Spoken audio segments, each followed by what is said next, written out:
masyadong namumuna, no? Namumuna. It should be more inspiring. Inspiring. Kasi kumisyan, makaka-receive ng letter is dahil sinasabi na, yung libro mo simulat under censure, no? Ay, humanda ka, ma-excommunicate ka, hindi mo binabayan. Of course, kailangan natin, no? Pero siguro mas on the side of a more inspiring, pero hindi pa, pumunta ka rin doon inspiring. And a more transparent Julian, yung sinasabi natin kanina in terms of finances, being transparent, siguro yung echo of that should reach us as well. How transparent are we in the diocese, in our parishes?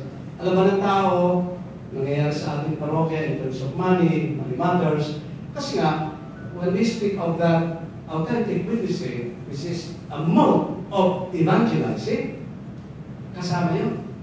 Pag wala yung confidence and trust, ang hirap maniwala kasi color yung ating thing. It should be more pastoral.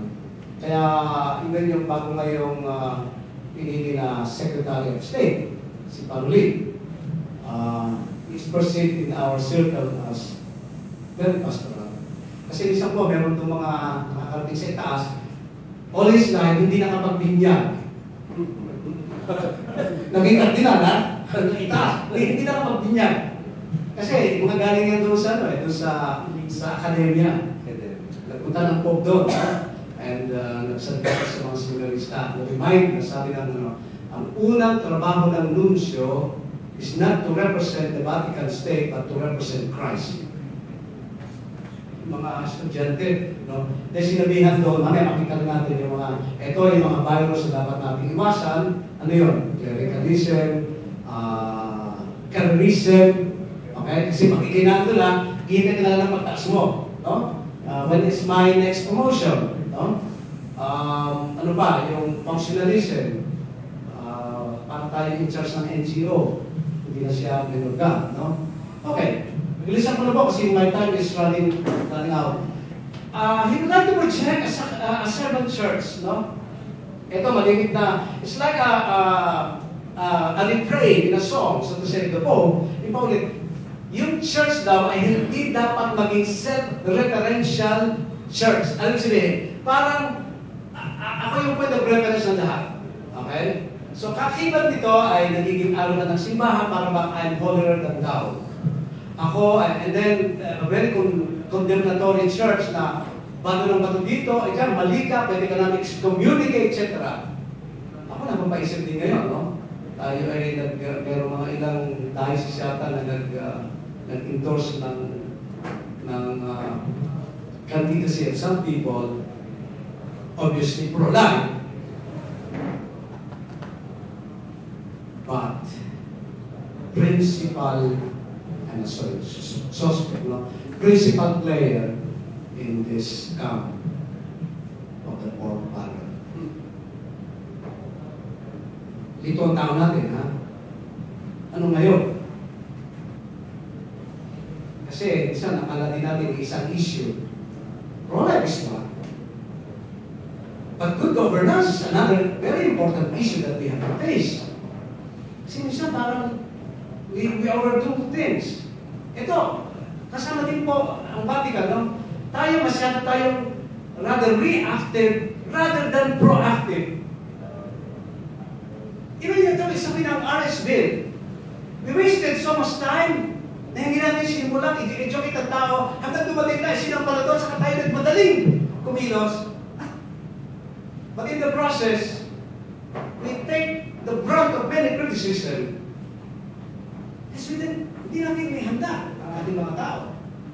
So yung sinasabi natin na servant church, a more humble, a more sensitive church to the condition of the people. Okay, ano pa yung mga preoccupied solely, siguro sa his own life, parang may sarili kaming buhay. Pag sinabi mo sariling mundo, iba yun.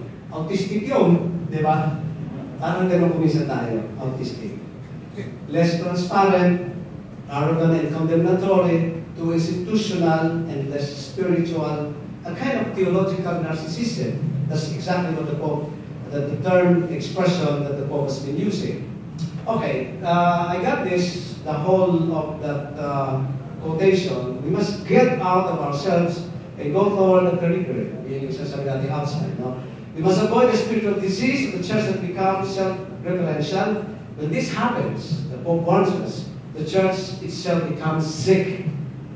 It's true that accidents can happen. You go out into the street, but if the church remains closed unto itself, self-referential, it grows old. Between a church that goes into the street, no? And gets into an accident, and a church that is sick with self-referentiality, I have no doubts in preparing the first. Okay. Isa po sa also top in the agenda of the Pope is renewal of bishops and priests. Bishop, bilang pumari ha, at bishop. Kasama. Kasi kung minsan kami bumbog sarado eh. Ang mga obispo naman. Eh, parang hindi. I just talking about the house. Anyway. Okay, what to avoid? Ito sinabi natin kanina. Pero maganda sabihin natin ulit. Television, no? Preoccupation with the pursuit of promotion. Ito, makinig.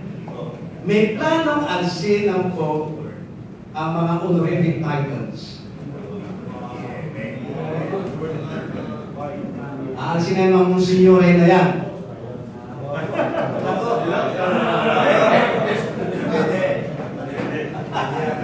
Plano pa lang, kayo naman. Nagkaroon kayo ng celebration, eh, plano pa lang yun. Paano mo matuloy, no? Okay.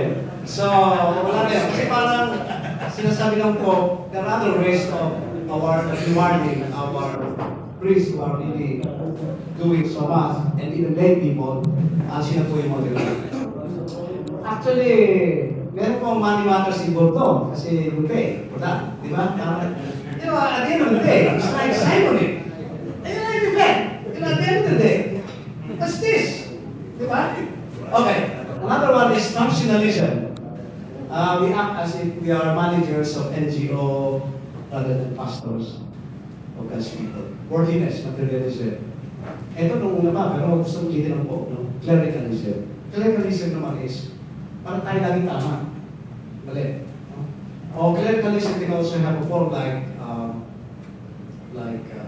parang masyadong sinasabi natin na, iba tayo sa kanila. Mga life na yan. Andun sa baba. No, by baptism, they're all equal. No? There's the fundamental equality by baptism, and there's only functional diversity in terms of the ministry. Na pangalawa lang yun in diversity. Okay, renewed agents of the new evangelism. Okay, ito sabi ng Pope. Greater fidelity to Christ, etc., etc. More courageous testimony. Ito. Para kailangan natin ay hindi basta sumasaksi. Yung mga tipong heroes, ang tawag ginagamit kayo ng mga terms sa mga corporate world is like championing. You have to champion the gospel. You have to champion. Parang, am I a champion? Or am I just behind and left behind? No? No, we have to be champions. No? It seems there's no other option except to be champions. Greater creativity. Ito rin, yung sinasabi ng Pope na maging creative tayo. Okay, mamaya, di ba kita tayo sinabi niya na nakaka-shape na, kasi sabi niya, let's create a mess in the diocese, no? Pero kasi may background yun, para sa Spanish, colloquial expression, which means, para sinasabi, let's lighten up our dioceses, no? Parang natutulog na lang eh. Okay. Ito pa po. When we speak of agents of renewal, of evangelization, it should be leadership example. Leadership example. So again, we're back to the idea of witnessing, no? We cannot just be preaching and preaching and hopefully they're informed. It hindi naman, no? Kasi ito, ito Sinopolis, original na bahay niya ay sa Laguna, sabi niya, sa Salcedo. Padre, mukhang may nagkamali tayo. She started there at a very modest house, and after some time, 28 houses. Maybe. Sa mga... So, and apparently, involved, many factors ng mga seminarista. Pero yun na, parang, now, she's considered, Janet, considered as an icon of this scam, but seems to be an icon as well of the kind of Christianity that we have in the Philippines here. And we should not forget, in a few years from now, we'll be celebrating the 5th centennial of the Philippine evangelization. Because the gospel came to our shore in 1521. Siguro dapat din time na mag-isip din tayo, mag-introspection collectively. Anong ginawa natin all these years? Have we formed well our people, their conscience? Doon sa hilig sa Senate, talagang